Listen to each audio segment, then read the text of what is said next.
I went through all 32 NFL teams to figure out exactly how each NFL coach affects your fantasy football team.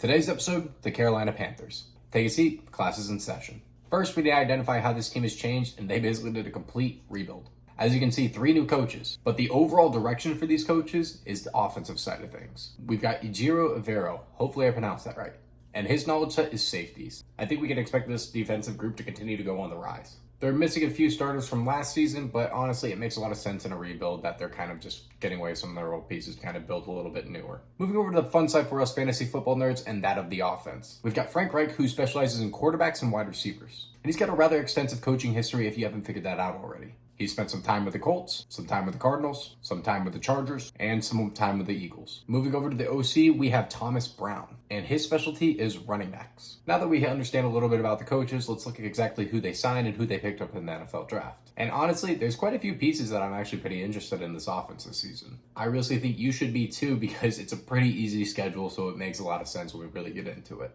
So realistically, I'm just going to list these guys because I'm going to dive into them a little bit more once we get further in the video. But the first 3 guys that really stick out to me here is Miles Sanders via signing and the other 2 in the draft. I'm a big fan of Bryce Young. I'm a massive fan of the guy. I don't want to hear any knocks on him. Who knows, maybe won't perform to the level that people are expecting in year 1, but I think he's going to stun a lot of people. And a receiver that I know your favorite fantasy analyst is against right now, but realistically should be on, because you want to know who made the call to the Carolina Panthers room? Steve Smith Sr. And if he's high on Jonathan Mingo, I'm high on Jonathan Mingo, but I have some fantasy-related stats that I think should sell you a little bit more.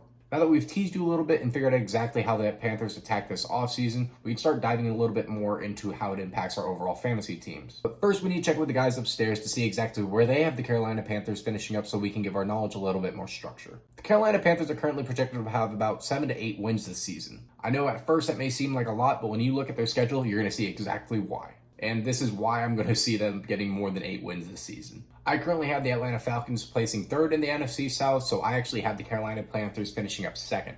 And when you're looking at the quarterbacks and how they're probably going to place in this division, who do you really want to invest behind?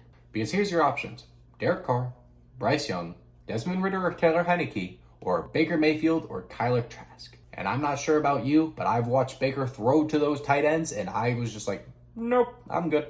So yes, I'm a little bit against consensus with their overall positioning for this year, but I'm a little bit more optimistic on this Carolina Panthers in their first year than most are. Now that we've got a really strong understanding of the general direction in which the Carolina Panthers are built for this season, we can see how Frank Reich and Thomas Brown actually affect our fantasy football teams. Starting off with the quarterback here, we can kind of see an overall downtrend, but I would like to think that this is going to be kind of bouncing a little bit upwards towards this year, because I think Bryce Young is a little bit better than what people are expecting him to be coming into his first year. I'm not going to sit here with an egregious take and be like, oh my God, Bryce Young's going to average 20 fantasy points his first year. No. But I will sit here and give you a little bit more of an optimistic take compared to what I did with Desmond Ridder and tell you that Bryce Young will likely average 15 to 16 fantasy points, leaning a little bit more towards that 16 fantasy point side. This team has a lot of high hopes for Bryce Young, and I do too. He's a very smart kid, and he's a great studier. More than anything, I'm impressed by the kid's work ethic. Bryce Young is currently going as the QB 24 in fantasy drafts, and I think that's honestly appropriately priced. I wouldn't be super optimistic about taking him his rookie year, just because I don't think he's going to be the theoretical QB1 out of the rookies. I have him as my QB2. Moving over to the RB1, and this guy actually gets me excited, and that is Miles Sanders. I mean, we can see an absolute clear uptrend here, and something that really spiked my attention was the fact that they say they're going to return him to this kind of receiving role that he had when he was with the Philadelphia Eagles in his first year. And just look at this beautiful uptrend that we see specifically under Frank Reich. Like, there's a very high chance that we see 15 to 16 fantasy points on average for Miles Sanders this year. And we saw his production over in Philly this past year, albeit that is highly accredited to the offensive line. But I still think they have a very strong offensive line here in Carolina. Considering he's going as the RB19 right now in fantasy drives, he's an absolute smack of a buy. And if you look at how much he costs on Prediction Strike, I've already maxed out my investment at the $500 max. I personally am not part of PS Black yet, but I'd recommend it because this is a guy that you need to max out to the max this year. I'm telling you right now, this stock will at least double ahead of training camp. Like, the upside is ridiculous. I mean, if in theory they're also winning more games, meaning they're ahead and so on, he's going to have a very positive game script. Is he going to have Christian McCaffrey-like numbers in Carolina? No. If he does, awesome. I did something cool. But I'm projecting him more to that 15-16 fantasy range, which still is an absolute must-buy, especially based on where he's going in his draft, based on where we see his prices. Just everything is screaming buy. But let's move over to the RB2 now. The RB2 here is Chuba Hubbard, and we already saw what he did as a handcuff last year. He helped me a lot in my Scott Fishbowl league, and I don't think he's a buy this year.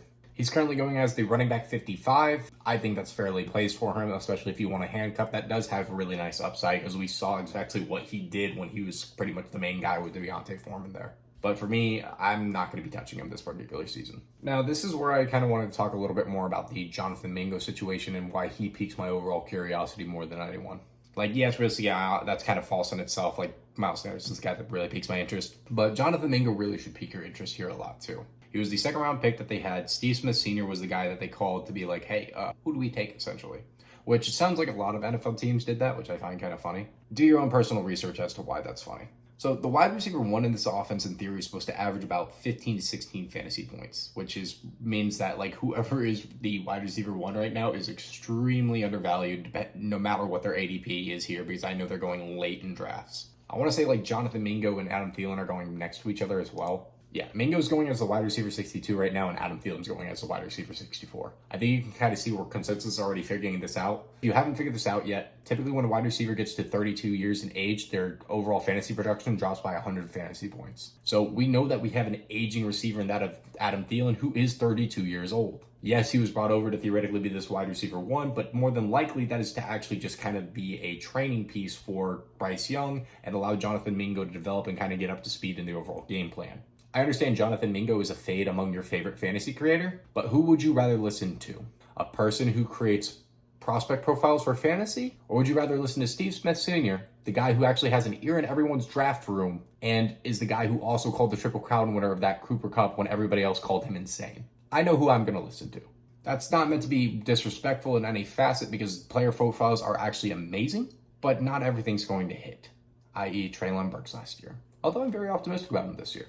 Now moving on to our wide receiver 2, which is DJ Chark. Now seeing this overall downtrend, I wouldn't really say is concerning, because realistically, DJ Chark's built on speed. I think realistically we're looking at kind of a 10 fantasy point per game average, which is pretty optimistic if we're being really honest here. And going off the board as the wide receiver 68 here, I don't see him being nearly the level of a buy as Jonathan Mingo is, but that's just me. If I haven't made it clear already, when Jonathan Mingo IPOs, I am a buyer, and I'm stacking him at value while I can in fantasy drafts. Moving over to the wide receiver 3 position, we're going to take over Terrace Marshall Jr. I'm going to guesstimate this is probably going to be an 8 to 9 fantasy point range. The big thing about him is he's just very up and down right now, but I see the big upside with someone like Terrace Marshall. He can really be that guy. An interesting note to take from what Steve Smith has said is that more than likely this will be a receiver room by committee, but I just don't see a way that Jonathan Mingo doesn't end up heading this overall committee by the end of it. But that's just me personally. So Terrace Marshall going super late in fantasy drafts. I like the kind of upside of it because there's a chance that he may even end up as a wide receiver 1 on this team. But if you don't get him at the very end of the drafts, I wouldn't be the most disappointed. As we can see with the tight ends, it's not looking good for Hayden Hurst here. This is an overall downtrend here, and I don't really think we're going to see Bryce Young targeting him too much. I think it's fair to put him at a 9 fantasy point per game average, which going as the tight end 25 right now is actually a pretty good value and is a little bit of a buy, but that's really if you're trying to punt the tight end position in drafts. As always, drop your fantasy football questions down below. If you find this interesting, insightful, or just simply a fan of this overall series, make sure to like and subscribe. We're dropping a video on the Bears tomorrow. In the meantime, peace.